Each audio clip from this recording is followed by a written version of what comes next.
नमस्कार दोस्तों, स्वागत है आपका इस सीरीज़ में जिसको हम एल्कमी नाम से पढ़ते हैं, लेकिन मैं इसको बोलूँगा ब्रांडिंग 2024, क्योंकि मैं इसी साल 2024 में ब्रांडिंग को समझने की थोड़ी बहुत शुरुआत कर पा रहा हूँ। और इसमें आज जो हम टॉपिक पढ़ेंगे वो बहुत ही इंटरेस्टिंग है। उसका नाम है the opposite of good idea can be a good idea.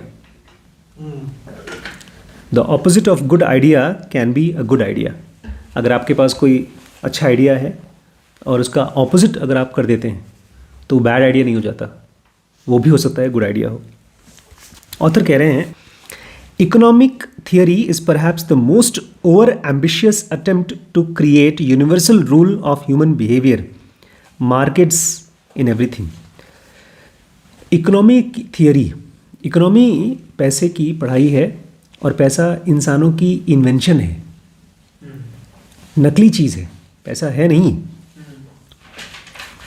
तो कह रहे हैं इकोनॉमी की जो थियरी है वो सबसे ज़्यादा एम्बिशियस कोशिश है आदमी के बिहेवियर को यूनिवर्सल रूल के फॉर्म में बनाना। मतलब आदमी का बिहेवियर प्रेडिक्टेबल नहीं है, लेकिन फिर भी उसके लिए हम लोग प्रेडिक्टेबिलिटी खोजते हैं कि अगर हमने ये किया तो ये हो जाएगा। इसलिए एक क्लीशे चीज़ बोली जाती है इकोनॉमिक थियरी में, मार्केट्स इन एवरीथिंग, कि ये जो तरीका है ना वो तो हर जगह पर मार्केट कर जाएगा। Yet it is all too common in certain settings for people's behaviour to run directly counter to the supposedly logical beliefs and standard economics. और फिर भी ये बात बहुत कॉमन है कि जहाँ पर आदमी को जैसे बिहेव करना चाहिए रूल्स के हिसाब से, वो उसका उल्टा ही बिहेव करता है। टेक लंदन हाउसिंग एग्जाम्पल के लिए, लंदन हाउसिंग लीजिए आप।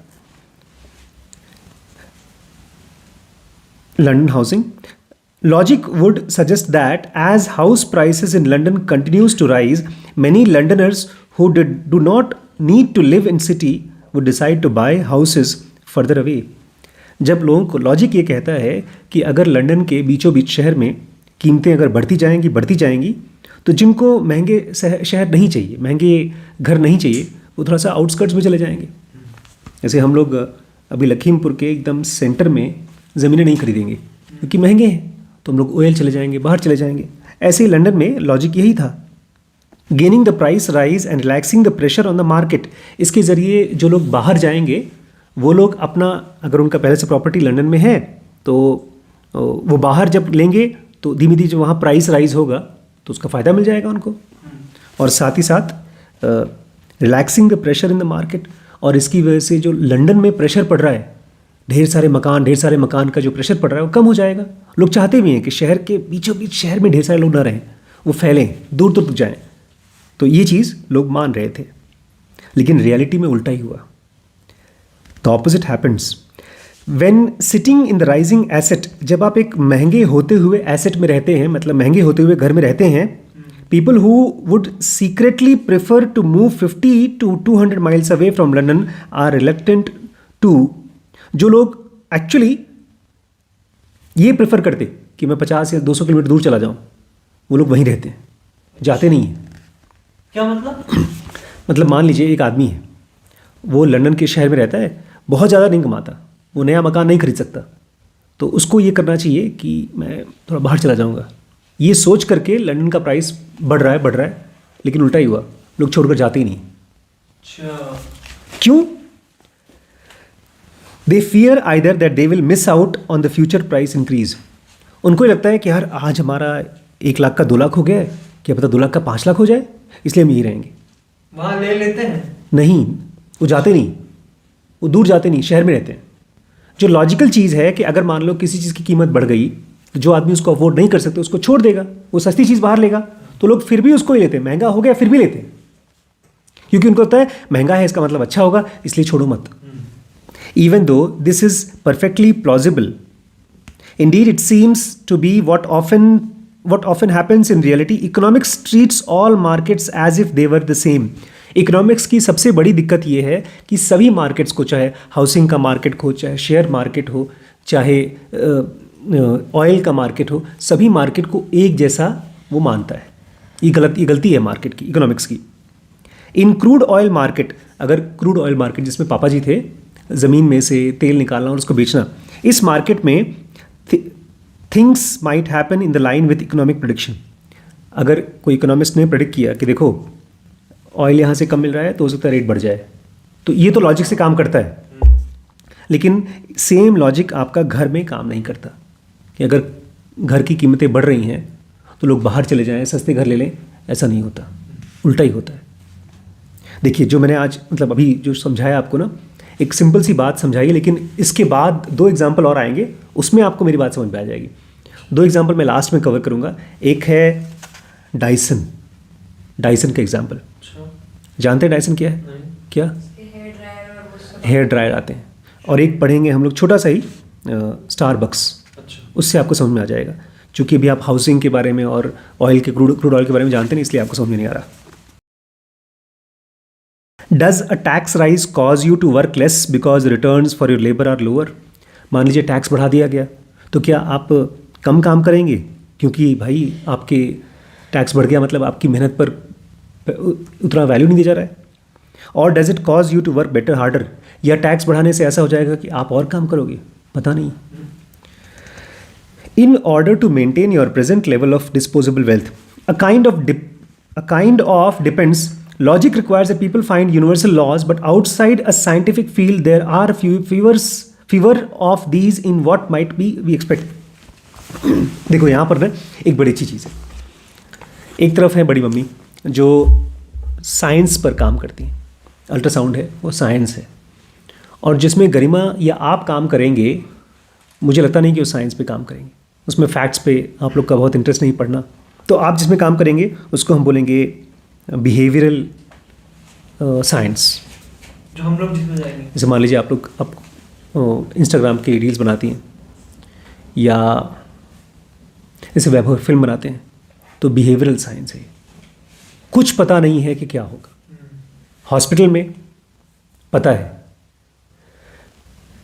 कैसे पता है? दवाइयों का रेट अगर महंगा होगा तो पेशेंट नहीं खरीदेगा, ऑपरेशन का रेट महंगा होगा तो पेशेंट हमारे नहीं कराएगा। ऑलमोस्ट हर चीज़, बीमारी, टेस्ट, ये सब चीज़ें पहले से डिफाइंड है, उनके रूल्स डिफाइंड हैं, क्योंकि वो बेस्ड हैं साइंटिफिक थियरीज पे, नेचर की साइंस पे, फिजिक्स पे, बायोलॉजी पे। जो मैंने दवाई दिया, अगर उससे पेशेंट को आराम होता है तो पेशेंट दोबारा आएगा। लेकिन एक फिल्म मेकर एक फिल्म बनाता है और लोग देखते हैं, और फिर से वो वैसी फिल्म बनाता है तो हो सकता है लोग ना देखें। तो इसलिए जिस फील्ड में आप लोग काम करेंगे वो है बिहेवियरल साइंस। जिसमें डॉक्टर्स काम करते हैं, इंजीनियर काम करते हैं, वो है actual science. And once human psychology has a role to play, it is perfectly possible for behavior to become entirely contradictory. और जहाँ कहीं पर भी behavioral science है, वहाँ पर ऐसा भी हो सकता है कि आप जहाँ रिजल्ट एक्सपेक्ट नहीं करें वहाँ रिजल्ट आ जाए। मैं समझा नहीं होगा, पर दोबारा एक बार बताएंगे? हाँ। मतलब ये किस साइंस की बात कर रही है जहाँ पर रिजल्ट आ जाए? देखिए मैं आपको एग्जांपल देता हूँ। For instance, there are 2 equally potent but completely contradictory ways to sell a product. अब आपको मिलेगा आज का क्लास का सबसे important cheese.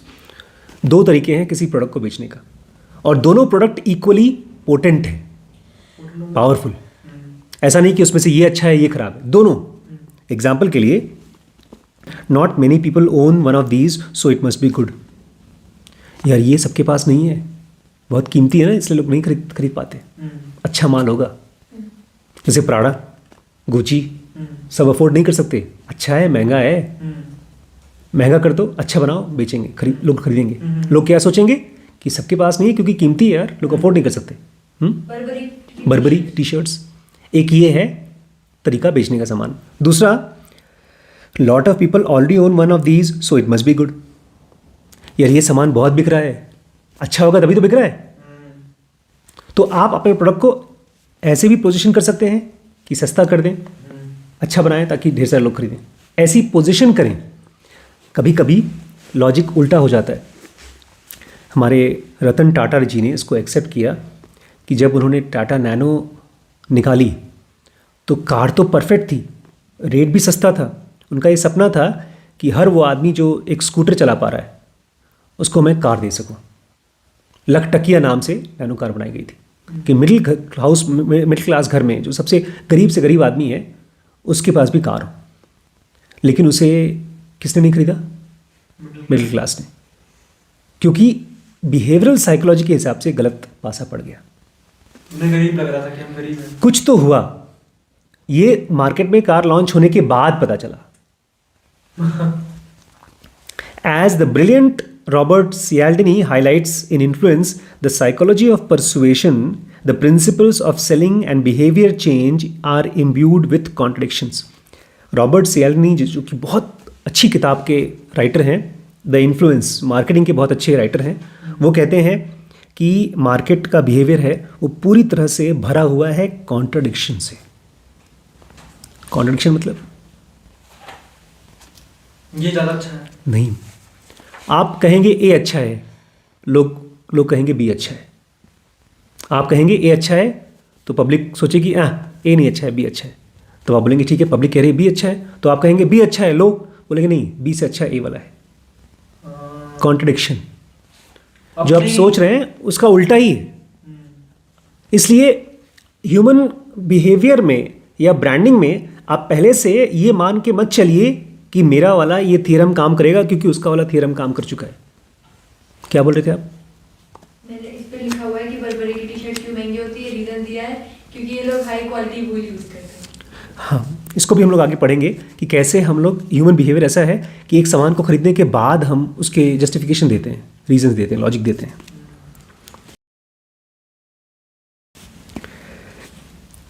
On the one hand, luxury goods would be destroyed if they were too widespread. अब देखिए, अगर लग्जरी गुड्स बना रहे हैं आप, मान लीजिए हम लोग अपने डीप नॉलेज के चैनल में वीडियोस बना रहे हैं, कोर्सेज बना रहे हैं, अगर हम उसको लग्जरी गुड्स की तरह बनाते हैं और उसको बहुत लोग करते हैं तो बदनाम हो जाएगा। No one would want a designer bag that was owned by 5 million other people. कोई आदमी ऐसा डिज़ाइनर बैग नहीं चाहेगा जो सब किसी के पास है, हर किसी के पास है। On the other hand, many foodstuffs seem to be popular only because they are popular. और वहीं पर बहुत से ऐसे भोजन इसलिए फेमस, जैसे चाउमीन है, ये पता है चाउमीन और मोमोज हमारे ज़माने में था ही नहीं, एब्सोल्युटली ज़ीरो। आपने भी कहाँ खाया है, बचपन में कहाँ खाया है? वो इसलिए फेमस है बिकॉज बहुत लोग खा रहे हैं उसको। मोमोज नहीं खाया था कभी। मैंने भी नहीं खाया था। While in physics the opposites of good idea is generally bad idea. Physics में अगर गुड आइडिया है कोई चीज़ तो उसका उल्टा बैड आइडिया हो सकता है। मान लीजिए कोई पुल है, उसका आइडिया ये अच्छा है कि अगर पुल को मजबूत बनाएं, जितना उसकी लोड बियरिंग कैपेसिटी है उससे 10 टाइम्स लोड बियरिंग कैपेसिटी बनाई तो वो और अच्छा होगा। इसका उल्टा क्या है, अगर कोई मजबूत ब्रिज है उसको थोड़ा कमज़ोर कर दिया, लोहा कम लगाया, पैसे बचा लिए तो ख़राब हो जाएगा। गुड आइडिया का उल्टा बैड आइडिया है। लेकिन साइकोलॉजी में opposite of good idea can be very good idea. Psychology में उल्टा अगर गुड आइडिया रखते हैं तो उसका और भी अच्छा आइडिया हो सकता है। बोल रहे हैं, I was once asked to improve 2-पेज letter selling the insurance product. Author कहते हैं, मुझे एक बार कहा था, आप लोग तो मार्केटिंग में एक्सपर्ट हैं, तुम्हारा एक इंश्योरेंस का प्रोडक्ट है, उसको बेचने के लिए और अच्छा करिए, कुछ उसमें और इम्प्रोवाइज करिए। Paragraphs had generally been added, each of which seem to improve the response to it. The number of sales had gradually increased. उस इंश्योरेंस को जो बेच रहे थे उसमें एक पैराग्राफ था, फिर दूसरा पैराग्राफ जोड़ दिया, फिर तीसरा जोड़ दिया, ऐसे करते करते ढेर सारे पैराग्राफ थे, और जितनी बार वो पैराग्राफ ऐड करते थे उतनी बार वो उसमें वैल्यू ऐड हो जाता था, लोग पढ़ते थे, उनको भरोसा होता था। How could I improve the letter? अब मेरे मन में क्वेश्चन आया कि इसको मैं कैसे इम्प्रूव करूँ।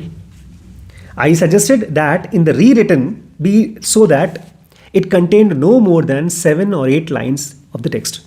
तो उन्होंने कहा, देखो कुछ नहीं करो, जो पैराग्राफ लिखा है ना उसमें 7 से 8 लाइन से ज़्यादा मत लिखो। My reasoning was it was inexpensive and sensible product. मुझे ये समझ में आ रहा था कि बहुत महंगा प्रोडक्ट नहीं है और सेंसिबल प्रोडक्ट भी अच्छा है। Being sold by financial company with whom the customers already had relationship, और कस्टमर्स जो हैं आपके पुराने हैं, वो आपको पहले से ट्रस्ट करते हैं। My argument was the simple product could be explained and understood quickly. अगर आपके पास कोई सिंपल प्रोडक्ट है तो उसको बहुत आसानी से समझा दो और लोग समझ जाएंगे। A short letter would convey that this was no brainer. अगर आप एक छोटा सा लेटर लिखते हैं तो ये कोई बहुत द ब्रेनर नहीं होगा, नो ब्रेनर होगा, मतलब पढ़ने के लिए बहुत दिमाग नहीं लगाना पड़ेगा। The existing letter, which had grown to disproportionate length, was in danger of creating confusion. क्योंकि अभी का जो लेटर है वो बहुत बड़ा है, उसको पढ़ने से लोग confused हो जाते हैं. If this product was simple and sensible, as it really seemed, why were they selling it so hard? अगर एक सिंपल प्रोडक्ट है तो उसको इतना लिख लिख करके बता कर सेल करने की कोशिश क्यों कर रहे हैं? We tested the two paragraph letter. Fortunately it was right. तो हमने उसको पूरे प्रोडक्ट को हटा करके केवल 2 पैराग्राफ का एक लेटर बनाया और वो चीज़ सही प्रूव हुआ. What had emerged was that there were 2 ways to sell the product. with a very long letter which was reassuring because it was long, and with very short letter which was reassuring because it was very short. बोलते हमारे पास 2 option आए थे बेचने के लिए. बाद में जब बेचा तब पता चला कि 2 तरीके हैं इस लेटर को बेचने के लिए. बहुत बड़ा लिखो ताकि लोग पढ़कर सब कुछ जान जाएं और रीअश्योर हो जाएं कि हमारे को चीट नहीं किया जाएगा. और दूसरा, एक छोटा लेटर लिखो ताकि लोग देखें और समझ जाएं शॉर्ट में ही और रीअश्योर हो जाएं कि हमको चीट नहीं किया जाएगा. The 2 categories of retailer who have withered the global economic instability best in the recent years are those at the top end of the price spectrum and those at the bottom. कह रहे हैं 2 categories हैं market में जिसमें दुनिया में कितनी भी इंस्टेबिलिटी आए, गरीबी आए, मंदी आए, उनको नुकसान नहीं होता. एक तो वो प्रोडक्ट जो टॉप एंड पे हैं, बहुत महंगे हैं, और एक वो प्रोडक्ट जो सबसे सस्ते हैं. बीच के प्रोडक्ट बिकना बंद हो जाते हैं जब मंदी आती है, गरीबी आती है. लेकिन टॉप एंड वाले फिर भी बिकते हैं, सस्ते वाले फिर भी बिकते हैं. Some of this is a result of widening wealth inequality, but at a glance at the demography of shoppers show that it was not quite this simple. बहुत से लोग बोलेंगे वो इसलिए क्योंकि अमीर भी बहुत हैं और गरीब भी बहुत हैं, इसलिए ऐसा होता है कि ऊपर की चीज़ें बिकती हैं, नीचे की चीज़ें बिकती हैं, बीच वाली नहीं बिकती. लेकिन इतना आसान नहीं है, बहुत ही नई चीज़ है. डेमोग्राफी बताती है, एक डिपार्टमेंट स्टोर है, उसका नाम है टीके मैक्स. ठीक है, टीके max has customers base that perfectly matches the UK population. और उसमें जो यूके की पॉपुलेशन है जहाँ पर ये काम करते हैं, उसके कस्टमर यहाँ पर हैं, आते हैं, सामान खरीदते हैं. In fact we derive pleasure from expensive treats and also enjoy finding bargains. तो यहाँ पर जो लोग भी सामान खरीदने आते हैं, वो जब कोई महंगा चीज़ लेते हैं तो उनको अच्छा लगता है. उसको बोलते हैं एक्सपेंसिव ट्रीट्स. चलो यार, एक ही बार तो खा रहा है, चलो अच्छे होटल में खा के आते हैं. और प्लस इनको बारगेन्स को भी अच्छा लगता है. अरे सस्ता आइटम मिल रहा है, उठा लो. दोनों चीज़ें अच्छी लगती हैं. By contrast mid range retailers offer far less of an emotional hit. देखा ये गया है कि जो बीच के आइटम हैं, जो बहुत महंगे नहीं हैं और बहुत सस्ते नहीं हैं, वो हमारे कस्टमर को क्या नहीं देता? हिट. हाँ, वो नहीं देता इमोशनल हिट. मज़ा नहीं आता उसको. You don't get a dopamine rush from mid market purchase. आप एक शर्ट खरीद रहे हो, सबसे महंगा शर्ट होगा 10,000 का. 10,000 का शर्ट लिया है, ये डोपामिन हिट. 10,000 का शर्ट आपने 300 में ले लिया, और यार सस्ता है, सस्ता मिला. लेकिन वही शर्ट आपने 2,000 में खरीद रहे हैं. अरे 2,000 का है, कोई ठीक है, सभी लेते हैं, मैंने भी ले लिया. वो रश नहीं मिला. लोग खरीदते हैं सामान प्राइस की वजह से नहीं, डोपामिन रश की वजह से. और दोनों ही चीज़ें डोपामिन रश देती हैं. It was reminded of this idea recently. I was reminded of this when my wife and I were buying bed linen. कभी आप किसी 5 स्टार होटल में जाएंगे ना, तो उसकी चादर आप देखेंगे, इस ऐसी चादर नहीं होती. खाली वाइट नहीं होती, उसकी स्मूथ होती है, क्योंकि उसमें बहुत ज़्यादा थ्रेड काउंट होते हैं, बहुत ज़्यादा उसके अंदर में थ्रेड्स होते हैं. बोल रहे मैं अपनी वाइफ के साथ गया था. After wandering around a department store for an hour, I explained that there were only 2 sums of money I was prepared to spend in the store. बोलता है मैं अपनी वाइफ के साथ घूमता रहा. बोलता है मैं 2 तरीके से पैसा खर्च करूँगा, या तो ज़ीरो या तो लॉट. या तो थोड़ा बहुत खर्च करूँगा या तो बहुत खर्च करूँगा. Zero would be good. We could keep the existing linen and spend the money on the other things. उसने कहा अगर कुछ पैसा नहीं खर्च करूँगा, ज़ीरो, तो मेरा पैसा बचा रहेगा, किसी और चीज़ पे खर्च कर सकते हैं. A lot of money was also acceptable. लेकिन अगर कोई बहुत महंगा सामान हुआ तो वो भी खरीद लूँगा मैं. As I could then become excited by thread count. बड़ी मम्मी बोलती है अरे देखो इसका थ्रेड काउंट कितना अच्छा है. तो घर पे जाऊँगा, जो ये जो चादर यूज़ करते हैं हम लोग यहाँ पर, उसके थ्रेड काउंट कम होते हैं. धुल करके धीमे धीमे कमज़ोर हो जाते हैं। और वहीं पर जो महंगे होटल के थ्रेड काउंट्स होते हैं वो ज़्यादा होते हैं, ज़्यादा यूज़ किए जाते हैं। बहुत ज़्यादा धागे यूज़ होते हैं, इसलिए आपको फील भी बहुत अच्छा होता है। कह रहे हैं I can tag ratings and exotic goose down, by contrast spending something in between would have given me neither of these two emotional rewards. और मान लीजिए मैंने बहुत महंगा भी नहीं खरीदा, जीरो भी नहीं किया, तो मुझे क्या इमोशनल रिवॉर्ड है, इसलिए मैं वापस आ जाता। अब लास्ट पार्ट जिसमें हम लाएंगे बात डाइसन की और स्टारबक्स की। Success of a brilliant engineer alchemist James Dyson. James Dyson नाम के एक ब्रिलियंट इंजीनियर एल्केमिस्ट हैं। वो कैसे सक्सेसफुल हुए? In selling vacuum cleaners seems to rise from similar mental disparity. उन्होंने भी इसी मेंटल डिस्पैरिटी को यूज़ किया कि पब्लिक डोपामिन के लिए सामान खरीदती है, सामान के लिए सामान नहीं खरीदती। उन्होंने क्या कहा? Vacuum cleaners use to be a grudge buy that was only necessary when your old ones had broken. जब भी कोई वैक्यूम क्लीनर खरीदता था उसको लगता था अरे यार टूट गया, अब जाके खरीदना पड़ेगा। एक ग्रज बाई होता है कि जब आपका पुराना सामान टूट जाए तो आपको नया सामान खरीदना पड़ता है। आप नहीं चाहते कि वो सामान टूटे, जैसे टीवी ना टूटे ऐसा। So Dyson added a degree of excitement to the transaction.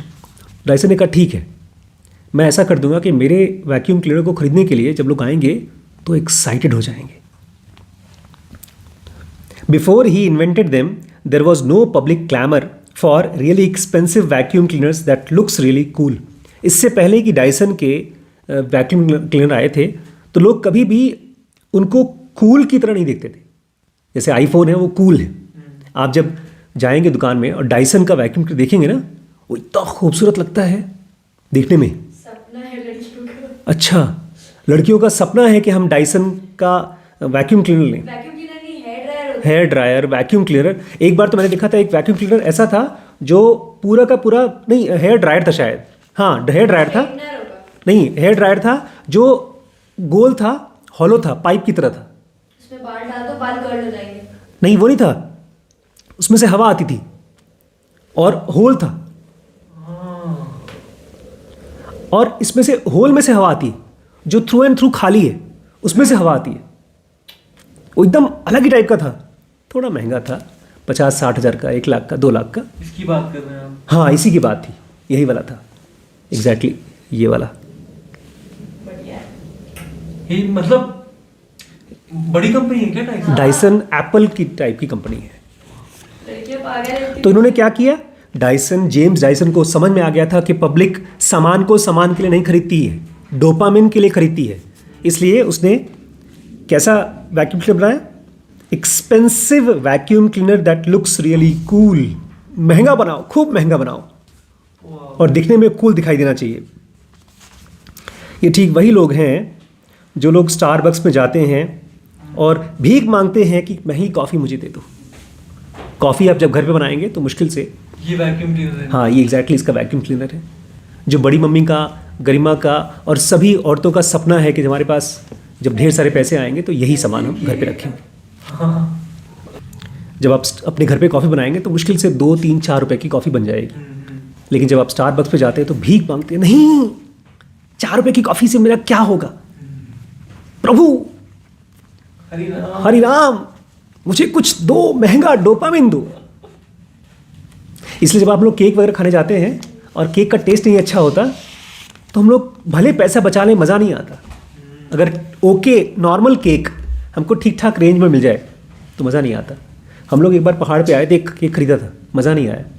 हम डबल ट्रिपल रेट का केक खा लेंगे जिसमें डार्क चॉकलेट और ट्रफल पड़ा होगा, क्योंकि हमको डोपामिन चाहिए।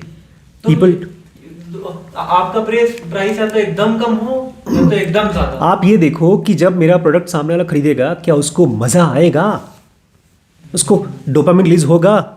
Because opposite of good idea is also good idea. Good idea. अभी तो लोग बोलते हैं 1 लाख का फोन खरीदा है। पब्लिक चाहे गरीब हो, चाहे अमीर, चाहे मिडिल क्लास हो, उसको चाहिए dopamine. People don't buy things for things, people by them for dopamine. Prada का चश्मा। देखो जब से उसको पता चला उस पर प्राडा लिखा है तब से ज़्यादा खुश हो गई है। पहले मैं बोल ही रही थी प्राडा उस पर लिखा है वो और जब फोटो देखी कि प्राडा का सेम टू सेम कॉपी है, फर्स्ट कॉपी, तब से तो और ज्यादा। अब अपने प्रोडक्ट के बारे में इस तरह से सोचना शुरू करें कि public should feel wow wow wow, dopamine release. आप अगर जस्टिफाई करते हो, देखो भाई हमारा प्रोडक्ट 50 रुपये का है, हम 50 रुपये और ले रहे हैं, तो आपको जो चाहिए था हम वही दे रहे हैं और सस्ता भी दे रहे हैं। अगर वो सस्ता उसको सस्ता लग नहीं रहा है, लगने का मतलब डोपामिन। डोपामीन। आपका प्रोडक्ट पहले महंगा होना चाहिए और फिर सस्ता दो, ताकि उसको परसेप्टेबल वैल्यू हो कि यार मुझे 50,000 की चीज़ 5,000 में मिल रही है। अगर आप वही 5,000 की चीज़ 4,000 में दोगे, उसको नहीं अच्छा लगेगा, क्योंकि उसको बार्गेन का डोपामिन नहीं मिल रहा है। और वहीं पर आपकी अगर 50,000 की चीज़ 5 लाख में देते हो और उसको कूल की फीलिंग आती है कि मैं 5 लाख का चीज़ लिया है मैंने।